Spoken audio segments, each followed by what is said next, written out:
All righty. All righty. Well, good afternoon, Cheney family. We want to welcome you to the reboot of the kickoff of our Summer Scholar Series. And in this series, we did a reboot because we know the first day of our kickoff series, we had quite a bit of technical difficulties. And we wanted to make sure that our students in our community could be actively engaged in the process.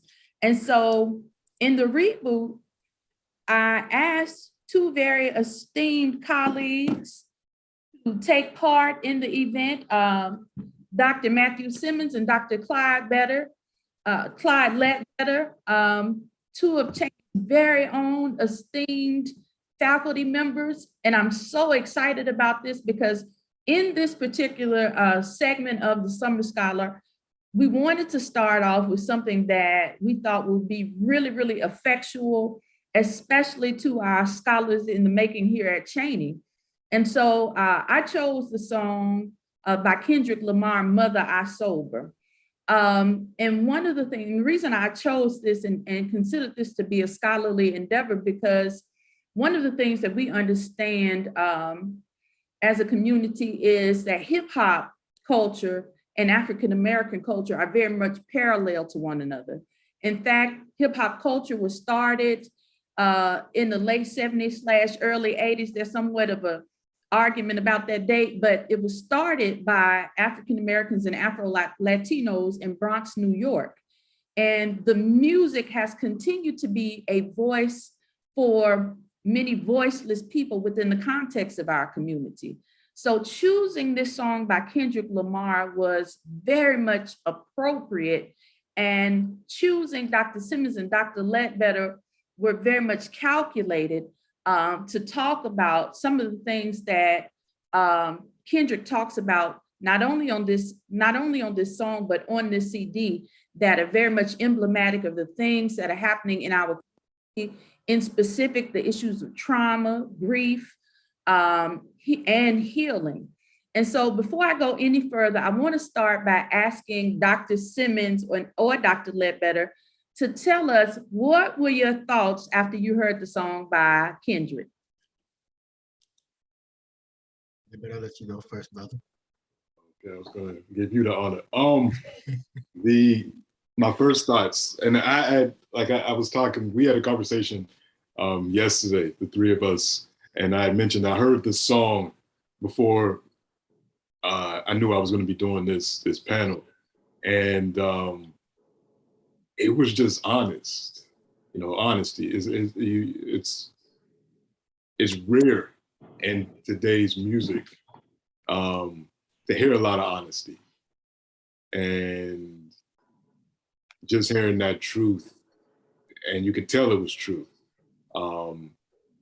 Yeah, that hit hard. I mean, that because it's almost like you're hearing somebody's story that's very similar to your own stories. Maybe not exactly the same, but similar enough that you're like, he got it. Like that's only that. Like he just, when somebody just hit something perfectly, that's what it felt like. He got it. He nailed it. Like there's like nothing more to say. Like it was, yeah. Okay. Yeah, same. So I listened to it. When everybody was talking about it like a week ago, I was like, I'm not gonna listen to it. I said, not yet. Only because I didn't want to get into the conversation or off the bat, you know, the initial reaction. I wanted to like sit in it. So when I listened to it yesterday, it hit me like a ton of bricks, honestly. And you've heard his like last project, right? How expansive it was, but this one was like so personal, and it's very, very vulnerable, right? And it showcases like a vulnerability that you don't really see a lot of times, especially with Black males. I think Black women a lot of times go into the personal, but you don't really hear Black men going into personal conversations about trauma, intergenerational trauma, and same. Like it made me go back to like when was like my little childhood, my inner child was like first exposed to like traumatic events and intergenerational trauma, it made me go back to those conversations and really examine and look at how did I navigate those conversations in conversation with other Black males. So yeah, it hit me hard, hit me really hard. And I think, like in context, and look, when you talk about, because you brought it up when you said how it talks about intergenerational trauma, right? Like one of the things that we learn a lot about and we talk a lot about, because I was so enthused to find out that Dr. Ledbetter and Dr. Simmons and I all have Africana studies background. Whoop, whoop, whoop. Okay. Yeah. We peoples. So one of the things that I think that is extremely important for us to look at and discuss is the impact that slavery has in this intergenerational trauma, right? I was telling Dr. Simmons and Dr. Ledbetter the other day that here at Cheyney, we had a wonderful thing called the restorative practice training, right? That took place about 2 weeks ago. And Mr. Word was there. Hey, Mr. Word. And so in the restorative practice training, what happened was there was a very erudite scholar, a brother from Temple that came. He was a he is a forensic psychologist. And one of the things that he said that was so powerful to me was that there is no such thing as a post-traumatic stress disorder for Black people.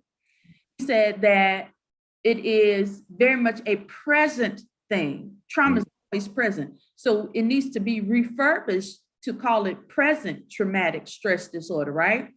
And in tandem with that, because we're all scholars and whenever we do anything, we want to make sure we do our background work. And one of the things that I was looking at was a theory by the sister who's also, she's a PhD and a professor of social work. And she's written a book that talks about what's called post-traumatic slave syndrome. And people would like to say, slavery happened, it's been over with since 1865, which is a lie. And that these things have happened and you people just need to get over it, right? There were still systematic and structural issues that were very much oppressive, suppressive, and depressive to Black folks throughout the country. And so when we look at those things, even in context of how the educational system has worked to continue poverty within certain segments of the community, especially within Black America, we can kind of see how the trauma continues to be circular. Even as recent as last week, when there were 9 people who were just going about their day grocery shopping. And the young man entered the building, entered the grocery store, killing grandmothers and mothers and fathers with no other purpose than to kill them because they were Black. And so this is part of the trauma that we talk about, because it's a very much real and present trauma. And though we are not related to those folks, I'm sure you guys can attest to this. When I went to the grocery store yesterday, guys, I had a little bit of anxiety because I didn't know what to expect even in the grocery store. Mm-hmm. Can you guys elaborate on that intergenerational trauma that Kendrick deals with in the song? I'll let you go first, Matt. There's so much, right? Even that 7-minute clip that he has, right? So we're gonna start off from last week, right? That's always been a present danger, right, with Blackness. Whether you're talking about from the South about lynchings and even the North about lynchings, right? Even if you're talking about like police brutality, right up on our communities. And even with this conversation about with voting rights and women's rights, about having autonomy over their bodies, right? We've always been under this oppressive system, and it's global. It's not just in the United States. It's global, right? Let's get that in right now. But it shows how, I think the song shows how, number one, Black folks tried to cope, right? Because even in that quote, he talks about this conversation about, don't critique me, and I'm paraphrasing really badly, don't critique me about how we cope. Like, we're trying to survive. We're trying to manage the best way we can through communal and individualized acts, right? And music, a lot of times, going back, has been that source of strength, whether it's through religious, cultural, spiritual, whatever facet we've had, music has always been one of the ground roots of our cultural understanding and experiences, right? It helps us to heal, it helps us to deal, and it helps us to move forward, right? To strategize and also to be hopeful, right? But also be realistic, right? We've been having these conversations since the 1970s, right? 1960s, 1970s, right? Malcolm X talks about police brutality in many of his speeches, right? It's been one of the things that we talked about within our, when we talked about political agendas, right? In the 1970s about we need to address police brutality within our communities. So it's always been present. That danger has always been present. To be Black in America, there's always be to understand that you're always going to be in danger, right? And dealing with that is traumatic, especially if you have nothing that would directly attack it, in the sense of like, where is the, you talk about governmental intervention. Where's the governmental intervention? We know that's very spotty at best, right? And a lot of times it has to fall upon us to deal with it, right? They tell us to deal with it. They tell us to say, hey, that happened, centuries ago. Let that go. No, I can't let it go, right? Because we're still dealing with it, right? Just because we're not shackled physically in the fields in the South does not necessarily mean that slavery has ended. It's just continued in different forms, right? If I'm have to fight tooth and nail to get like student loans, right, in order to go to school to get a better life, and I'm shackled by that, right? That's based upon racial trauma, right? And that's intergenerational trauma. Right. If I have to deal with police keep coming to my neighborhoods and over policing and making sure that the city maintains some type of segregation. Our cities are more segregated now than they were back in the day, right? And we know that's by design. So if we know this is by design, the system is set up by design to oppress. That's always going to be traumatic for the people that's suppressing, right? And so when he was talking about the multi-generational conversations of oppression in his songs, I was like, yeah, I remember that. And even as a young child at 5 years old, he had to deal with that, right? About the oppression that he had to deal with, like the conversations about his family had to deal with. So that's a lot for just anybody to deal with, but also what people to deal with. That's it. And yeah, I just want to go off those 2 or 3 words, deal with it. And I think this is the ultimate legacy of enslavement, because sometimes when we have these conversations about the impact of enslavement, I think we give too much power to the white supremacists. I don't want to paint the picture, as we mentioned, we're all, students and aspiring, experts as much as we can be in Africana studies. And we look at the African world as a whole. And I don't want to paint the picture that Africa was free from trauma or these types of things before enslavement and colonization, because it wasn't. We're human beings. Every community deals with these things. But the issue with slavery, I think the impact it does is back home, before slavery and colonization, we had the mechanisms to deal with it. We had the cultural institutions and mechanisms in place to, when trauma occurs, whether it was intercommunal violence, intracommunal violence, whether we're talking about whatever, we had those mechanisms, spiritual, political, economic, to deal with it. What slavery did is it cut us off from those mechanisms. So we had to, do what we do, which is, improvise. And in some ways, our improvisation was successful. We mentioned the music, we mentioned the spirituality that morphed to meet the needs that we needed. Then in some ways, it's not. And these are the things that Kendrick gets into about how we try to deal with it, because we've been cut off from those mechanisms. So when we look at slavery and its after effects in this trauma, when folks say, well, it's over, deal with it, you took away our mechanisms.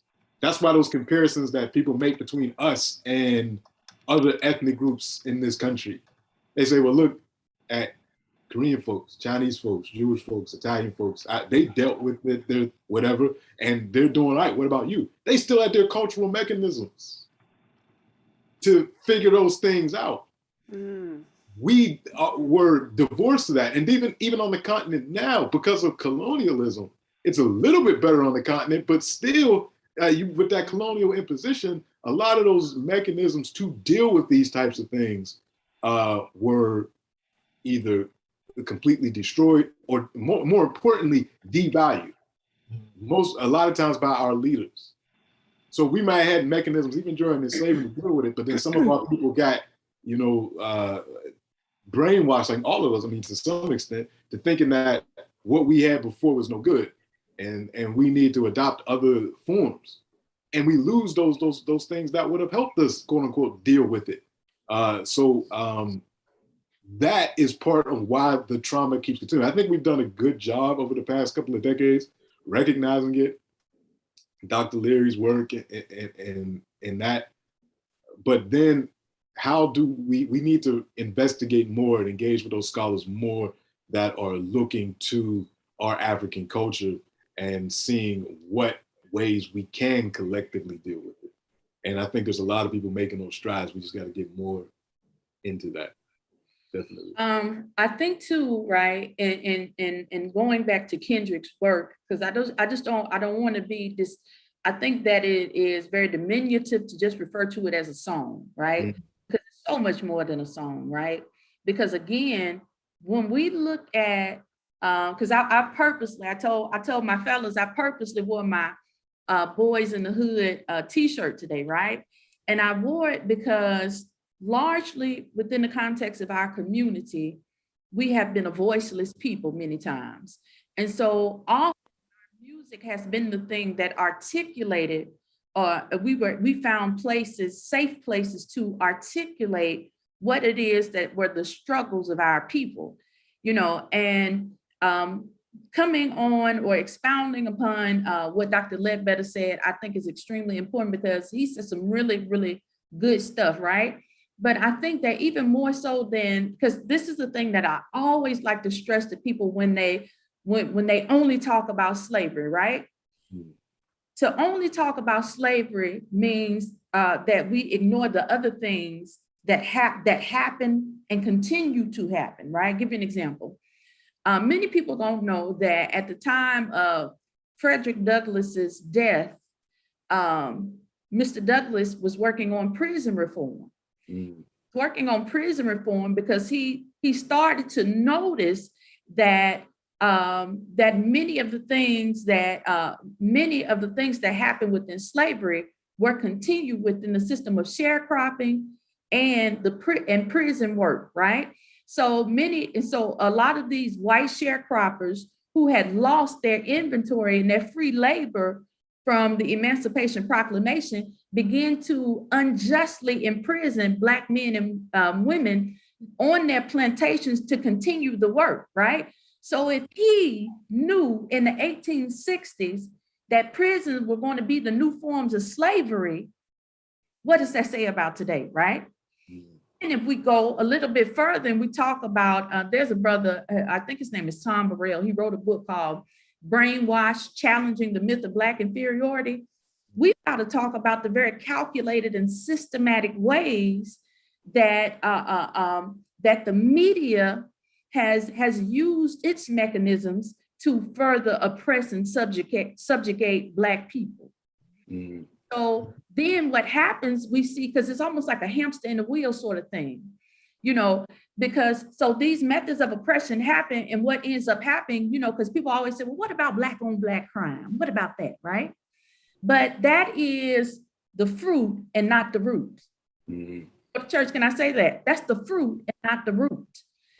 The fruit is Black on Black crime. The fruit is lower test scores. The fruit is poor high schools. The fruit is ghettos. The root is poverty. The root is racism. The root is continued breaking up of Black homes, even starting when you look back at the welfare system, when Black mothers were not allowed to be married or have fathers in homes, which didn't allow them to build the financial wherewithal to get out of those communities, right? And so even when you talk about what the banking system did in denying Black people the ability to live in certain areas and denying them mortgage loans, because many people don't know that mortgage loans didn't start being 30 years until they start making these sort of loans to Black people. So what does that do for your capacity to build wealth? What does that do? What does that do for your capacity to hand something, a legacy down to your children? And these are the things that particularly have the traumatic effect on Black men. And I'm saying that as a Black man. So, I mean, this whole discussion that we're having, I'm not an expert in trauma. I'm not a musicologist. My background is Africana studies and human rights law and political science. But I am a 35-year-old Black man who's a father.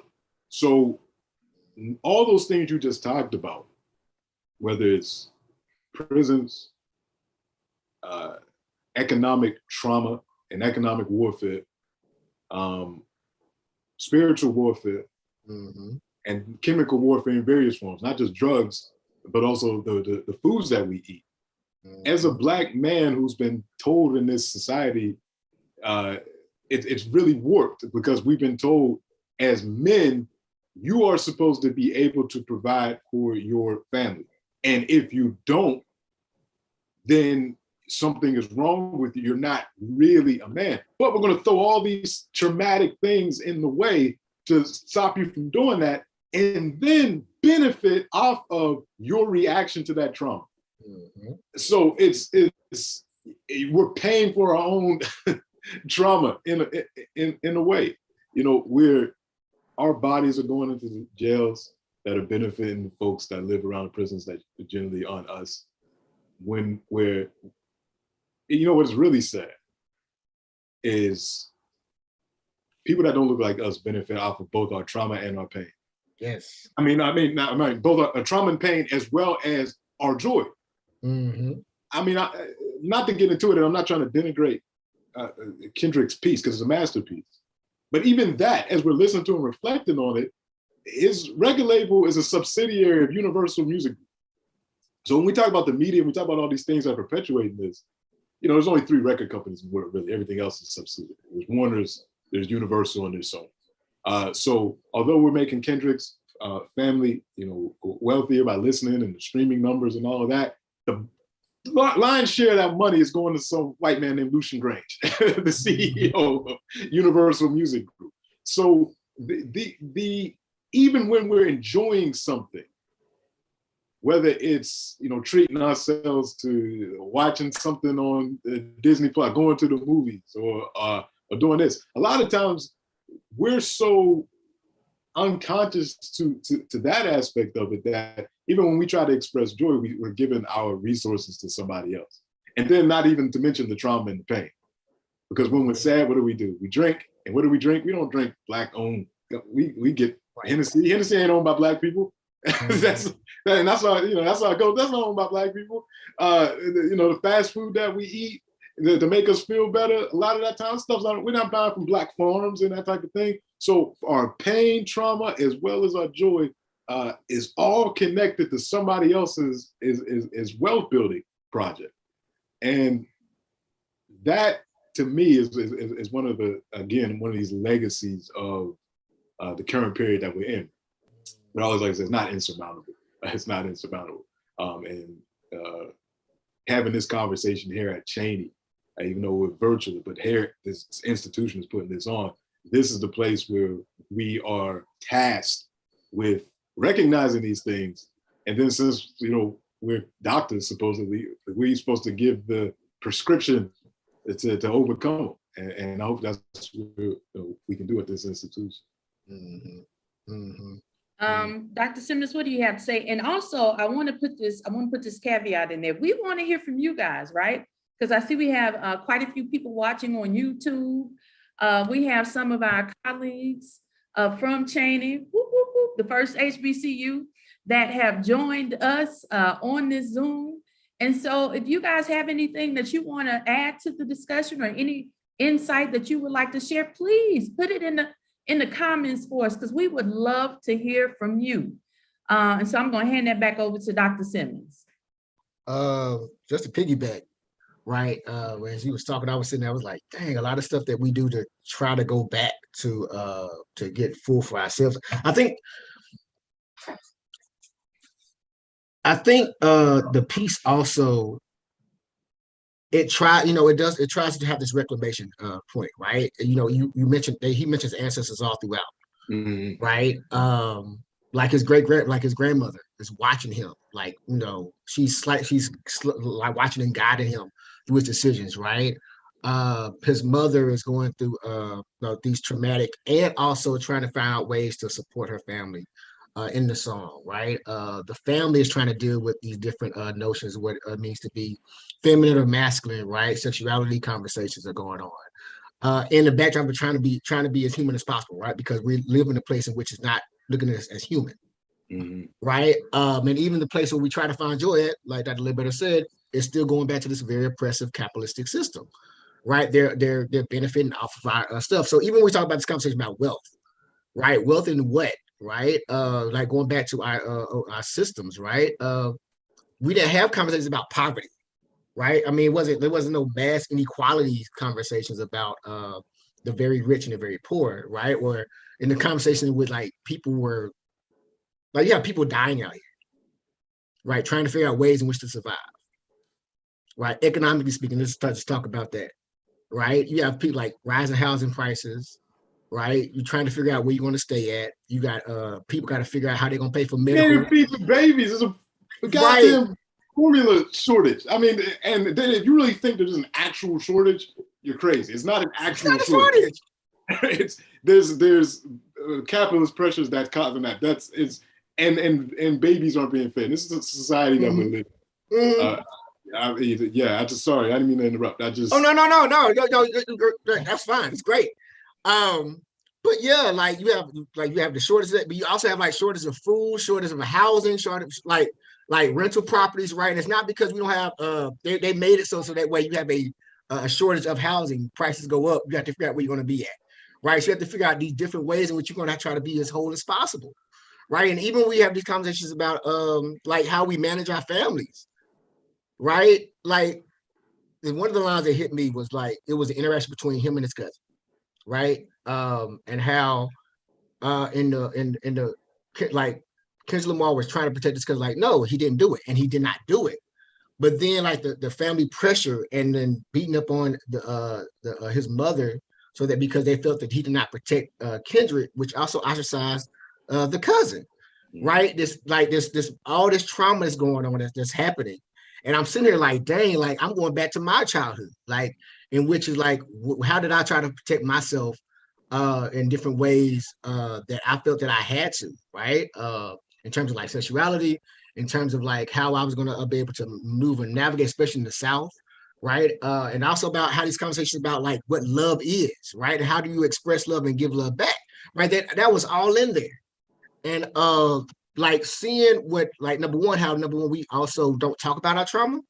That's also individualized kind of conversation, right? Trauma is supposed to be what's going on with us, supposed to be shared with us, right? We're supposed to say, hey, as a community, as a family, right? This is what I'm going through as a member of this community, and being taught that we cannot say that. Like we were like when our women were being raped during enslavement, no, we didn't talk about it. We just tried to fix it. Right, when our men was being raped and shipped off, right? We didn't talk about it. We acted like after they left, we sung songs to commemorate them leaving, but we remember them, right? But we didn't talk about it, because if we talked about it, we were gonna get injured and hurt, right? So even this conversation about us being able to express the vulnerability of what we're going through, like this should not be this should not be a groundbreaking piece. This should be a piece that we talk about on an everyday basis. Yeah. Right. About vulnerability.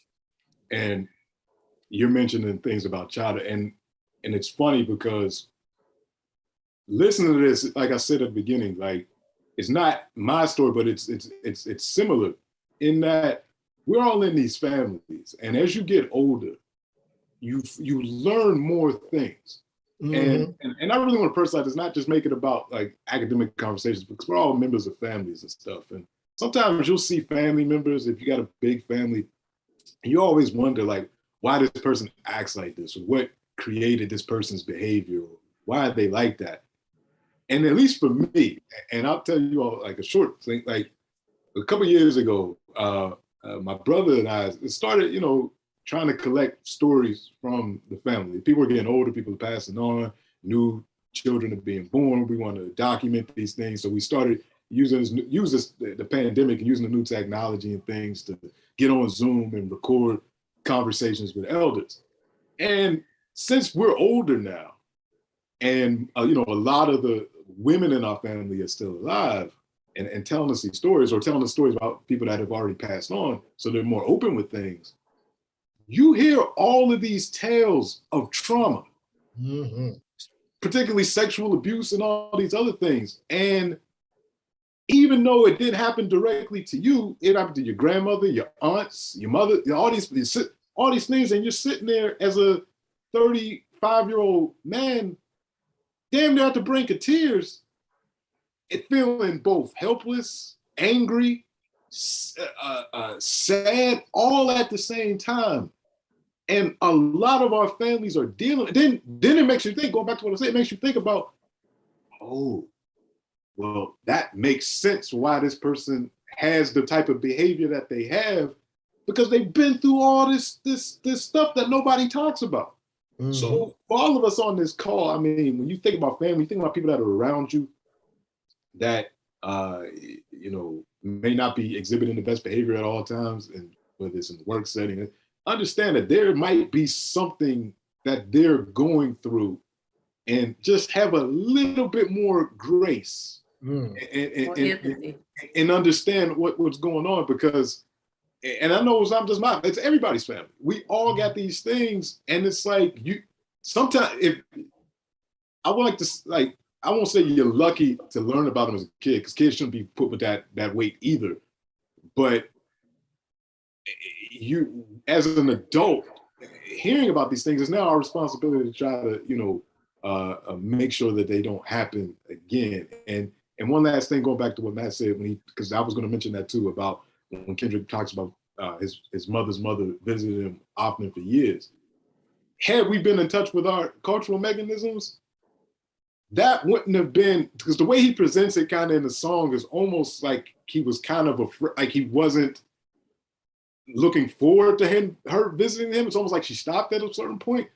But we had mechanisms that you can communicate with those. There was something that she was trying to tell him. She wasn't just coming to act. And folks on this call might think, okay, Ledbetter has lost it. He's talking about, no, this is part of our culture. Our ancestors are all around. And they have messages for people. And we had mechanisms to get those messages and use them to better our lives and the lives of our family. So even that part of it can help deal with our trauma, because if we're talking about intergenerational trauma, and if in African cultural understandings, our ancestors are still here, they're helping us, they can help us heal if we know the mechanisms to communicate with them. Yeah, brother, when you brought that up, that made me reflect. And I want to get to my point. I like it. I want to interject this, because I think that this is sort of like an amalgamation of what both of you guys have been saying, right? But we really hadn't touched on it yet, I don't think. But one of the things that I think that that scholars are starting to see more and more, and that is not a myth, but it is very much so, that trauma can become encoded in our DNA. Right? Trauma becomes encoded in our DNA. I'll give you an example. They have TV shows, they make TV shows and movies about this all the time, right? So supposedly there was a case of a lady who she received a heart transplant, right, from somebody that was murdered. And so this lady kept having these nightmares about being murdered. Mr. Word, you heard of this one before? Okay. And this actually happened. She kept having nightmares of being murdered. And so she went to the police about it. And it turns out what the lady was dreaming about was actually what happened to the person that she received the heart from. Mm. So in very much the same way, a lot of the trauma that happens in the context of our communities, right, is very much embedded in the trauma that our ancestors are going through. Even when we get down to, let's say, for instance, Kendrick basically narrates it when he talked about how his mother responded to what she thought happened to him. Mm-hmm. Mm-hmm. That was a trauma response, right? And even how he responded was a trauma response, because that traumatic event was encoded in her DNA. And even when we talk about these issues of sexual molestation and all these things that tend to be sometimes in higher numbers in our community, many people don't understand that that even comes from slavery. You know, where where fathers were forced to sleep with their daughters, and mothers were forced to sleep with their sons, and so on and so forth, even sleeping with their children to create more slaves, right? Do you really think that this sort of vile behavior, this incestuous, very much pathological way of thinking and living just automatically stopped when these people were freed? No, there was very much, and the word I picked up, and I'm gonna have to do like Dr. Ledbetter and make a disclaimer. I'm not a psychologist. I don't hold a psychology degree. I have a doctorate in African studies and another one in English. But, you know, some things we know to be true, right? A lot of times what happens for us as Black folks, we're constantly living in a state of cognitive dissonance, right? Where we're forced to live in between what we know is happening, but what we can't acknowledge, right? What we know is right, but what we can't do, right? So I know it is right to, let's say, for instance, love and protect our daughters and love and protect our sons. But at the same time, I gotta let these folks babysit my babies because I'm working 12, 14-hour shifts. And I gotta feed them. Oh, cousin so-and-so or uncle so-and-so, they may not be all together, but somebody, because I'm making the decision between feeding them and having a roof over their head or what I perceive their safety is, right? And even this notion of strength, sometimes this pervasive notion of always having to be strong is much more hurtful than it is helpful. Because with Kendrick, when he starts the song, and I love the start, when he said, I'm sensitive, I feel. And what that says, you know, we always talk about the strong Black man, the strong Black woman, right? But we are feeling, and this repression of feelings is driving so many people insane. We see it through a manifestation sometimes of drug abuse, alcohol abuse, right? Because people have been taught to suppress what they feel instead of giving voice to their trauma. And he even talks about that. He said, you never had to deal with grief until you had to do it sober. So he's even talking about how many of us have been taught to repress what it is that we feel. And so, and the reason we're talking about especially African-American people is because this is who Kendrick is writing this song about, right? Even though the song is for everybody, just like with anything that Black people do, it starts with us, but it really is effectual to anyone who listens, because everybody experiences trauma. Everybody experiences grief, right? But these conversations are important because most times in our community, these things have not been dealt with. Right, and I think when you because you mentioned about the sensitivity, right? About especially with like Black men, right? Black men, we're taught a lot of times to cut off the sensitive parts of ourselves, right? To not have access to those like conversations about crying. I remember I would ask my students during class, I'd be like, so what emotions, if you could name your emotions, what three emotions are you most in tune with? Right, and they'll say happy, anger, and sadness, right? And I'd be like, okay, then, but what's the underlying issues with those feelings, right? There's something that prompt those off. That's not your go-to. That's not your anger is not your go-to. I mean, anger is your go-to, but what's the underlying issue?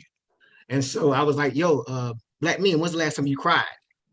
A lot of times they can't tell me when they cried, right? And they did it. It's like it's a shame, and I'm like, no, you cannot be shameful about the emotion that you have. That's being human.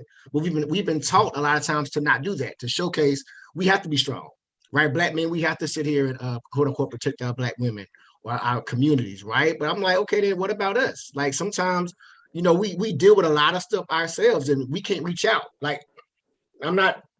It's funny when I talk to black women.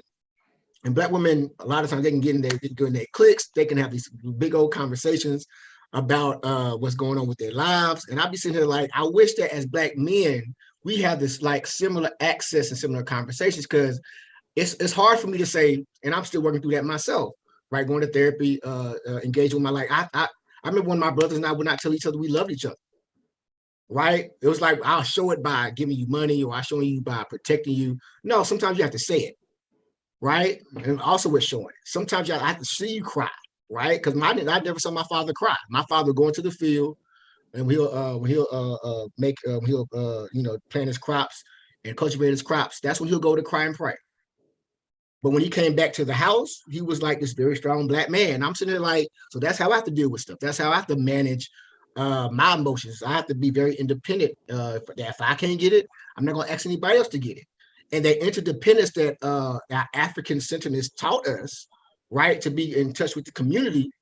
A lot of times we don't do that. If we can't do it by ourselves, then we don't need to do it, right? Or and we have to go to these different ways in which to and if we have like pain, we have to drown it, right? And with Kendrick Lamar, he goes to like sexual addiction, which is an addiction that a lot of people within our communities deal with.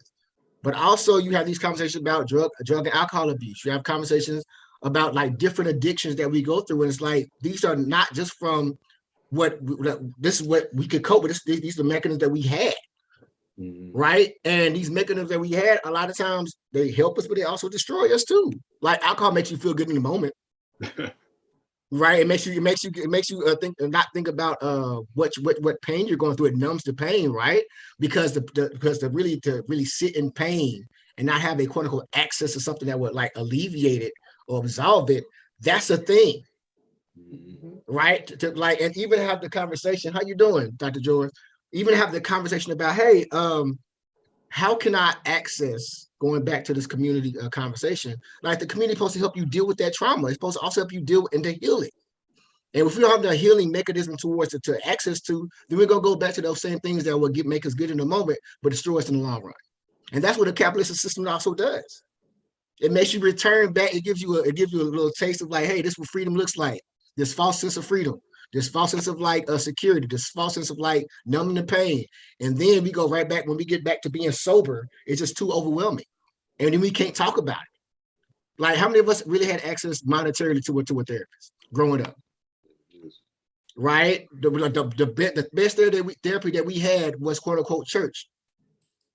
Right? And we also know that the church was a great thing, a great entity for us to go to and get some type of healing, but the church also ostracized too. It also hurt. Very much so. I mean, and that's that double traumatization when you're traumatized there. I mean, I don't know if you guys are paying attention to the news, but there's like TD Jakes' son-in-law that just got locked up. He had a church, part of a church that I guess it was dedicated to youth ministry, and he's locked up now for violating children. So even in those institutions, you have things that happen. So how does somebody deal with that? You know what I mean? Like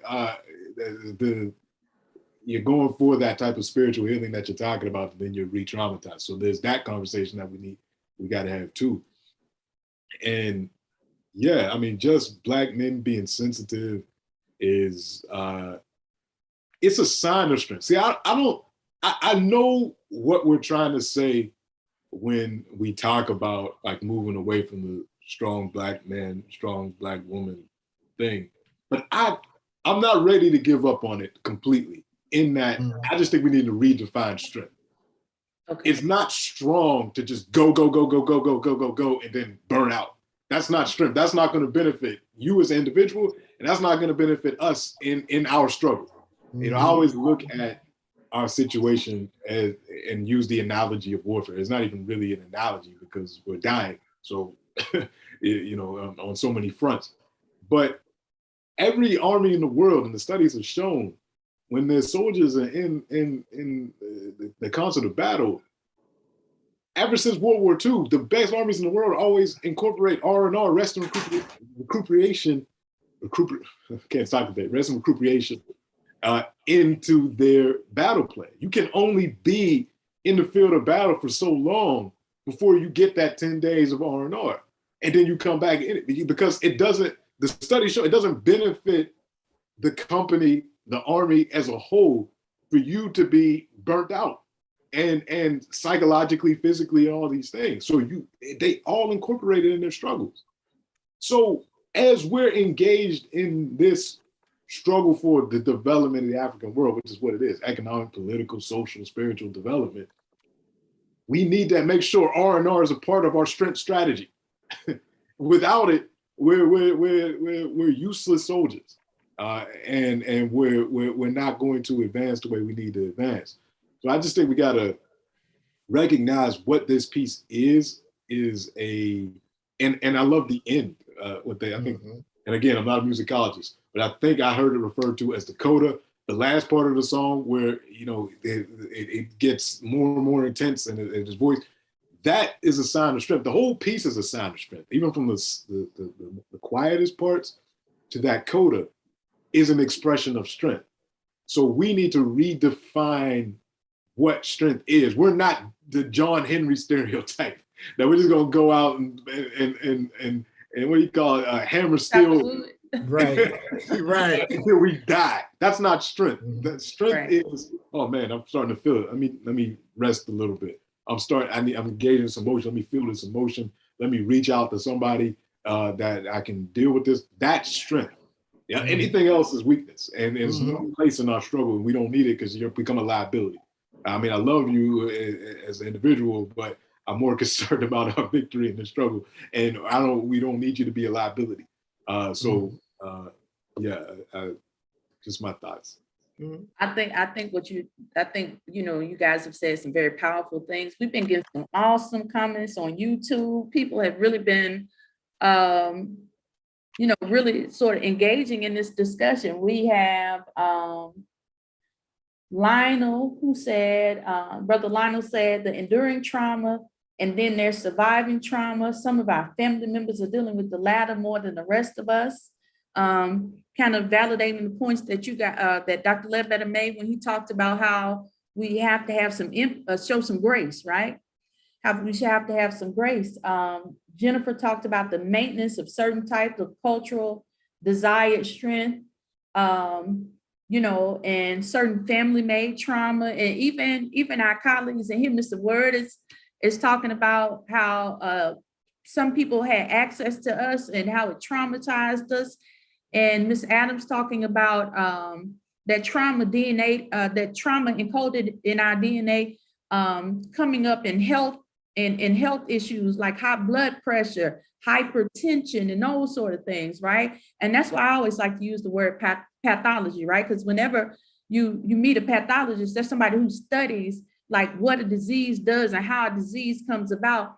Well, we have a pathology in our communities, right?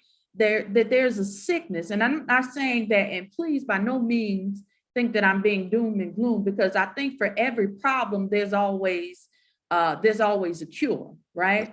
For example, there are a number of people nowadays, and I know you guys have heard this, it talks about that there's no longer a reason for historically Black colleges and universities, and I always have issue with folks that, look, I found my tribe, but you always find people who say these, well, that's racist. That's reverse racism to have a historically Black college, right? And so people make these sort of comments and they get upset and they say, well, there's not a room for it, or that you're not teaching Black students how to navigate in a real world that is not all Black, right? And what happens there is a number of things, right? Number one, people who say things like that negate the fact of Black trauma that happens within the school system. that has to be redressed on our campuses, right? Because for many of us, this is the first time that we come into a setting with people who look like us, that encourage us to be the best us. You know, I like to tell my story in that I'm from South Memphis, home of 666 Mafia, okay? From the hood, okay? And so, and I went to a hood high school, all right? But when I got to Tennessee State University, in Nashville, Tennessee, shout out to Tennessee State University, another HBCU.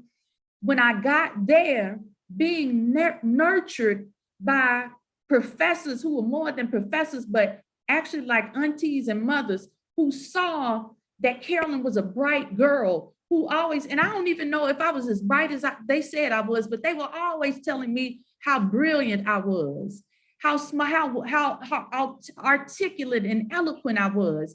And when somebody could tell you something, even if it's a lie, you start to believe it when they say it enough, right? And so what happens is that confidence, right? Though our schools give us that level of confidence that is necessary to navigate in a world that doesn't like people that look like us. It does it so much. I mean, that's the ultimate. I'm a graduate of the first degree granting historically Black college, Lincoln University. I've been teaching at Cheney for, it'll be 10 years in January. I love HBCUs. I mean, you go,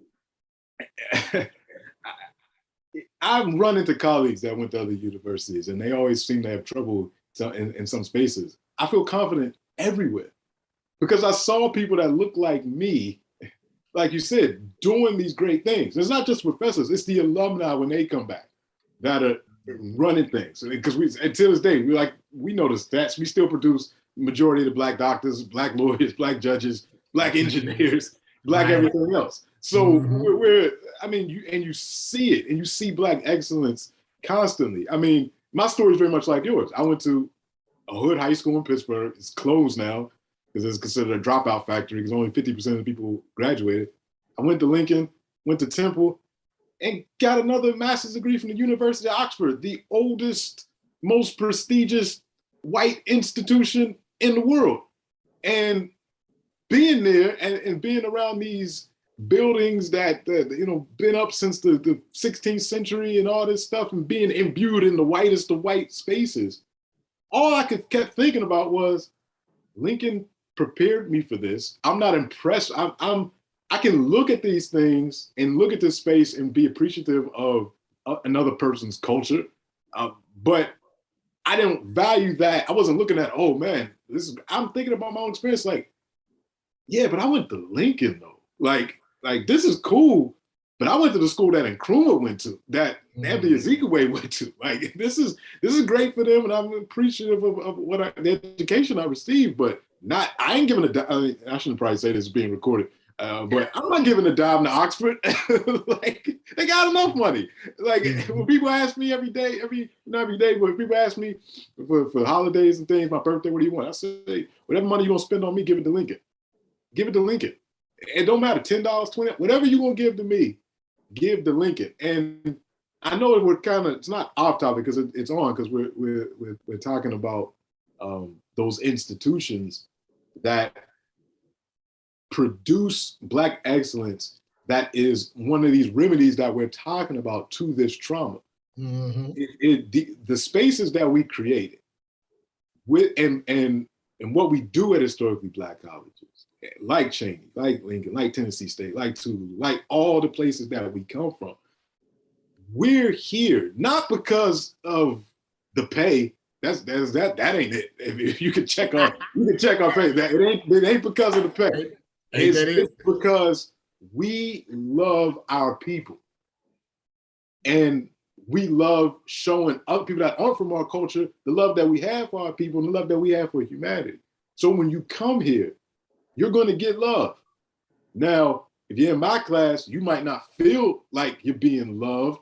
Just because I love you so much, I'm not going to let you present a side of yourself that you shouldn't show the world. I'm going to bring out the best part of you because I love you. So this is what you get at HBCU. This is what you get at Cheney. you get the remedy to a lot, not the complete remedy, but we try our best to have these, like the discussion that we're having now about trauma, about the remedies to it, about institution building, about giving you the skills that you need to help take your family at least some ways out of these things, to give you the language to go back to your family, not just the language, but on a very, real to the economic power to at least alleviate that part, to say, okay, we're going to deal with the trauma, but let me at least get my family together as much as I can financially, so we don't got to worry about that trauma, the economic trauma. Now we can get to these other things. We can deal with that.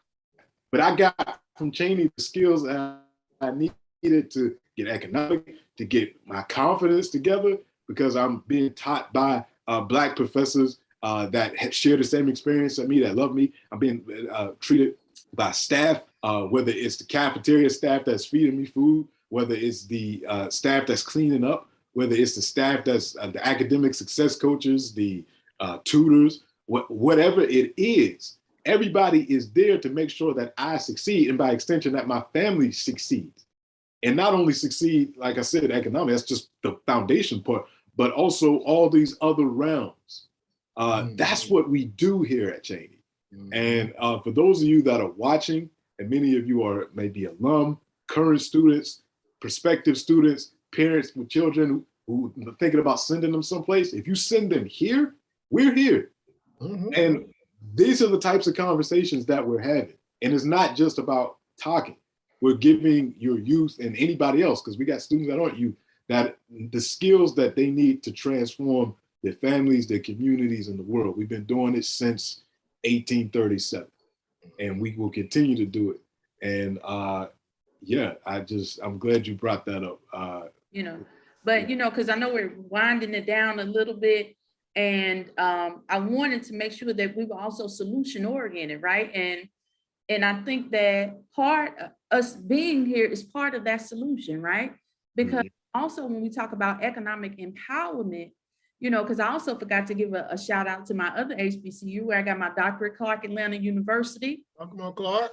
The Black Mecca, okay?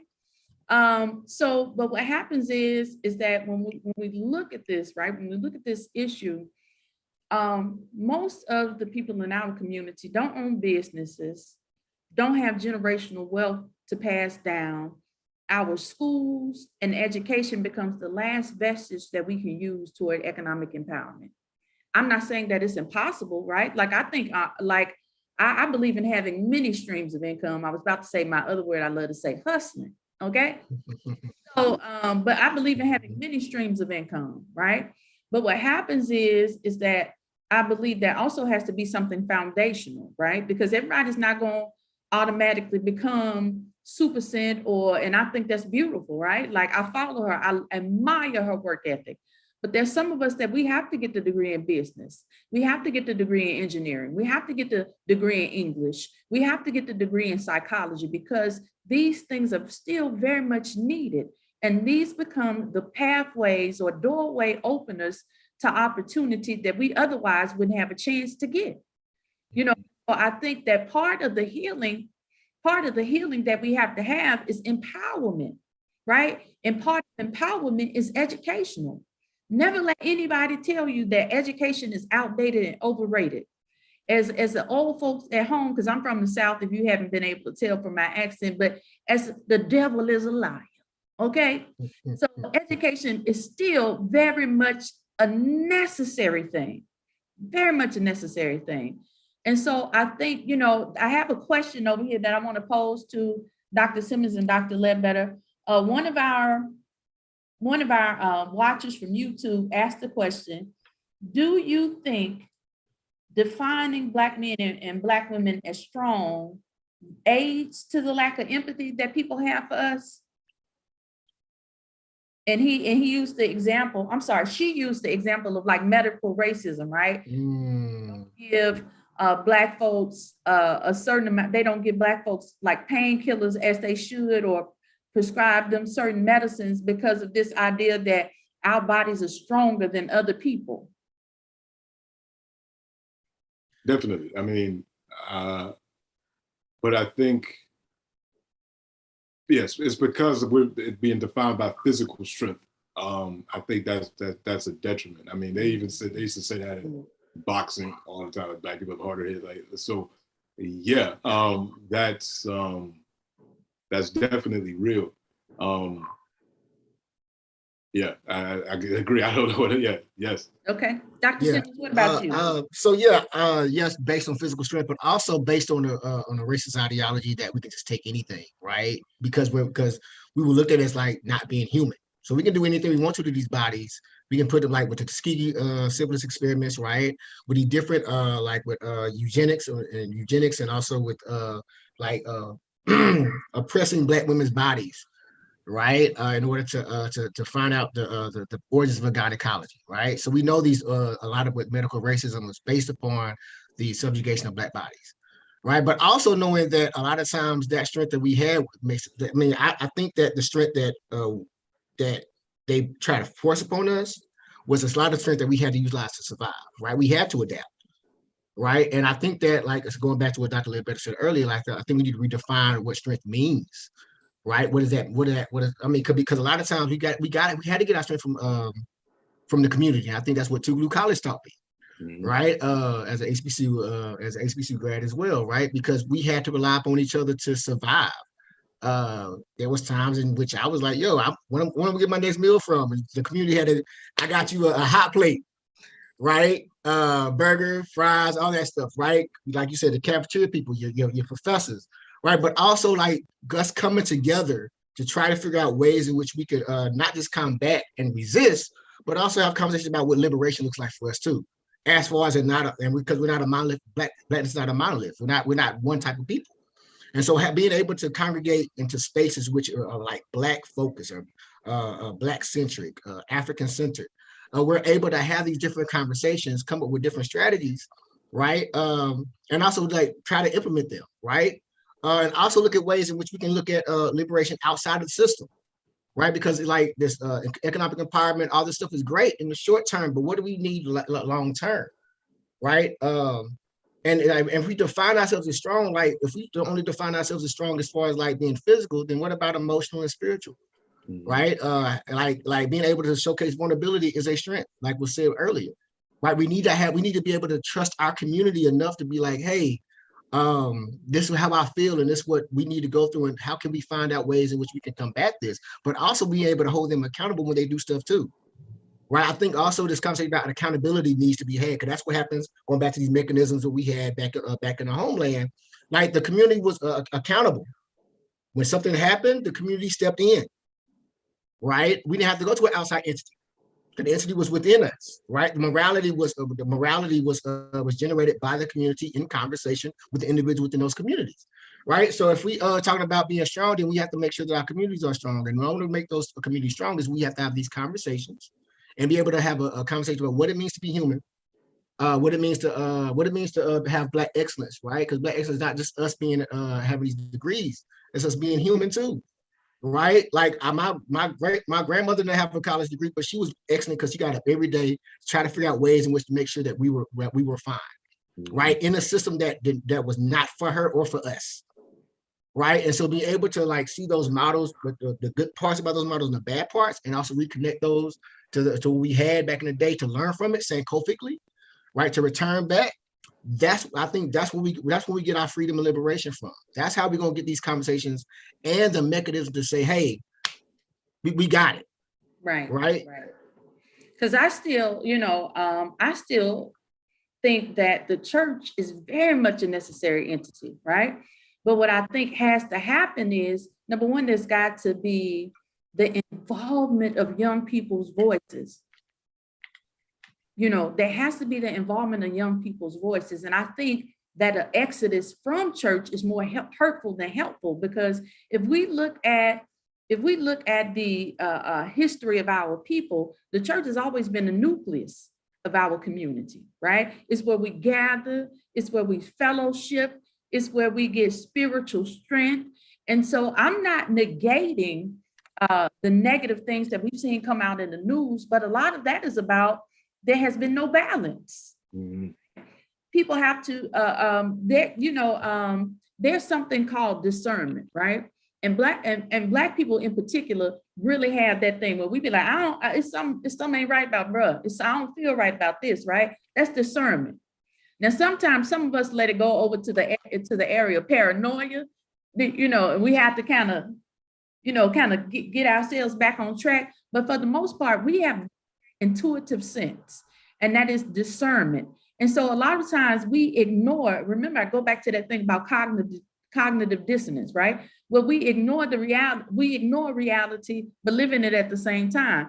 And so we've got to be more involved so that we can see some of the changes that we want to be made within the church, right? Like, I love church, but I'm also a very big critic of church, in honesty. Like, I think that one of the things that churches have got to start doing is they've got to start talking more about mental health and wellness.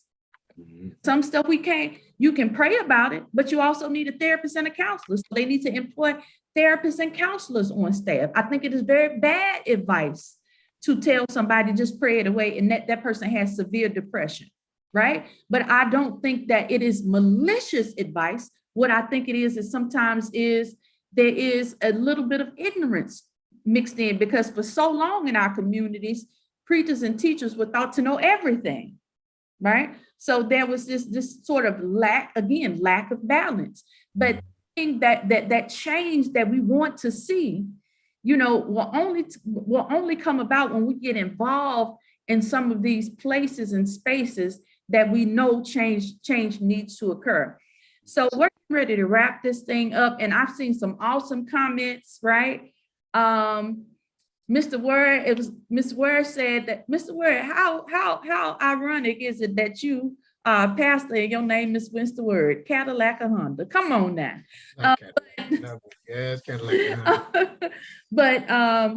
But some of these comments that we have are absolutely awesome. Like Mr. Word and Tracy talked about the nurturing that they received at Cheney.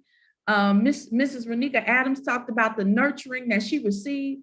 She received at Lincoln, and so our schools are very much necessary. And so I think that another way that healing is going to be brought about is that we've got to undo some of this intraracial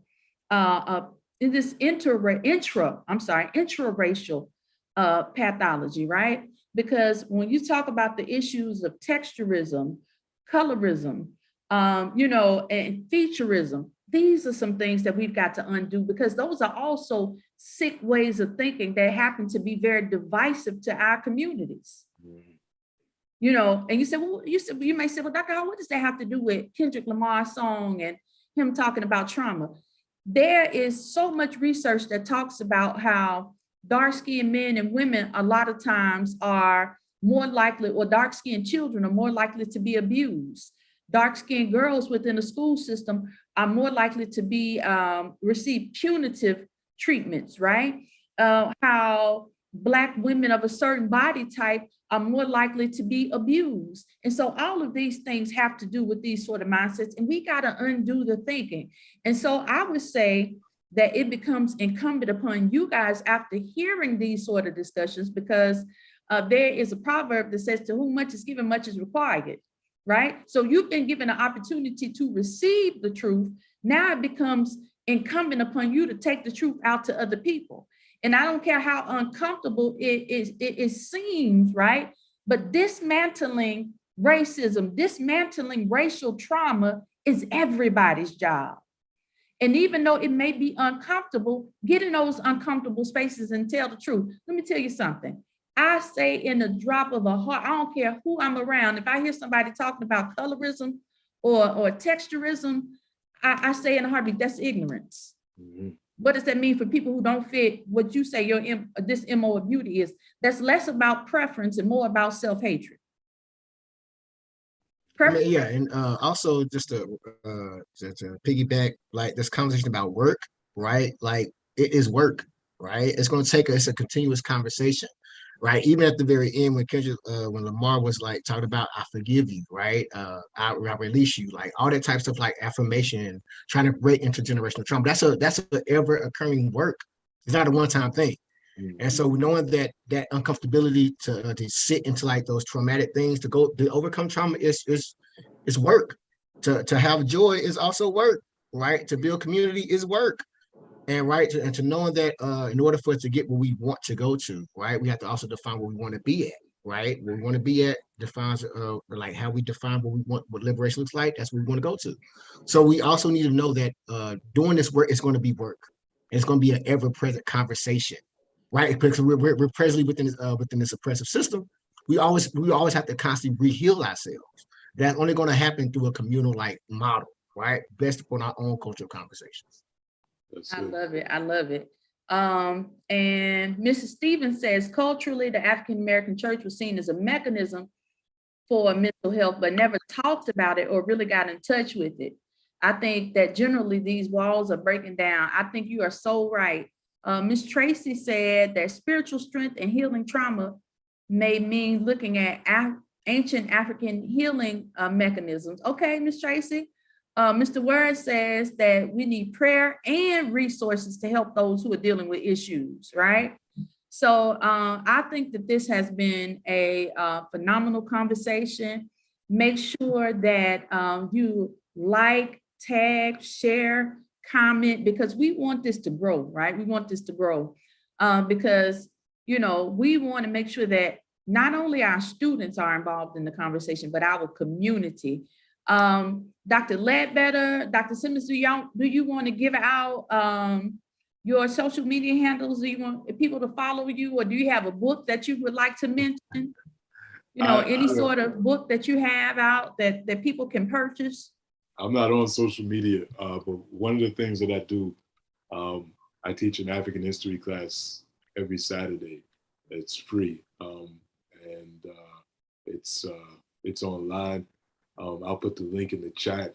Folks want to join. There's a course website associated with it. So it's all free information. You can pass it on to others. You can join. But no, I don't have anything to sell. Everything is for free.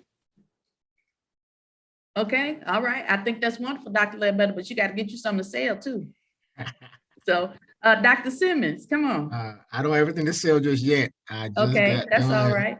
But I would say there in the chat, there is I put a link up talking about different resources for Black mental health.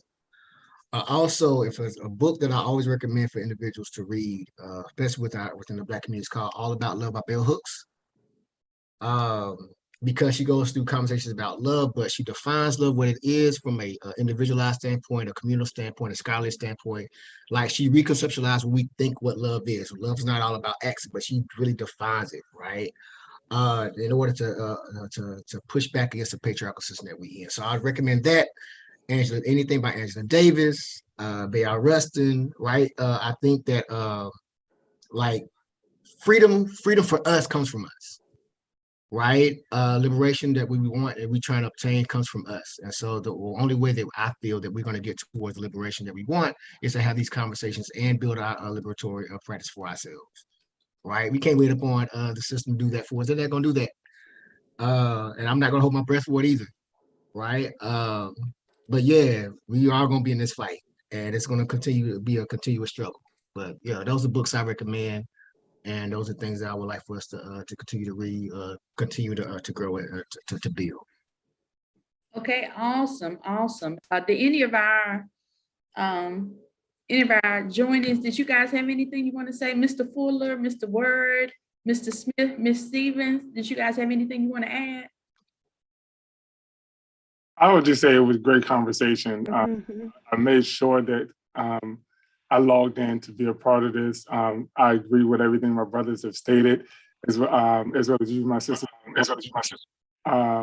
This was needed, and it's something that's needed more often. I don't think we have taken the time to really talk about these issues and be real about it. You know, some conversations sugarcoat and over, cover the real issues. And the transparency of not only this conversation, but to tie it with Kendrick's song. I'm gonna be honest with you, I never really listened to Kendrick Lamar, but this song spoke to me and it brought out some feelings and emotions and things that I did just as the song stated. So I'm glad to see that he did this, because I'm hoping that people will really take the time to think, reflect, and then don't be afraid to talk. Because we can't be afraid to talk and be straightforward and put it out there because that's where the healing comes from. So thank you for having us and allowing us to be a part. And I hope we have many more like this because it's definitely needed. Thank you, Mr. Word. Thank you. And Yeah. to our to brothers and sisters who are watching, who are not Black, this conversation is also for you, right? Because Black people can't heal racism. It takes all of us having that same conversation, right? Because the inhumanity of racism is very insidious and has in many ways dehumanized the way that people see Black people. So this is a conversation that has to be had outside of our community as well as within our community.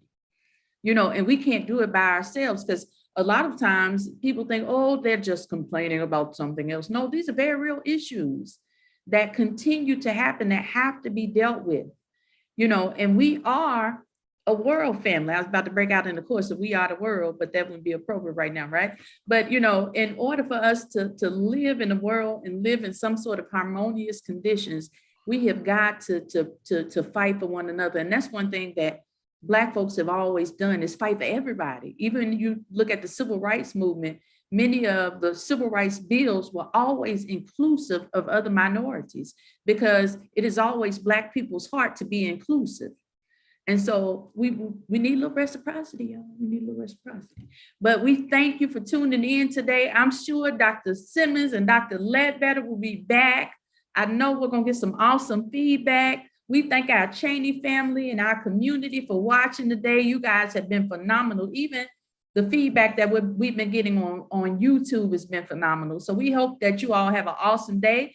Make sure if you got a graduating senior, check out Chaney University, chaney.edu, okay? And we would love to hear from you. Have an awesome day. Thank you.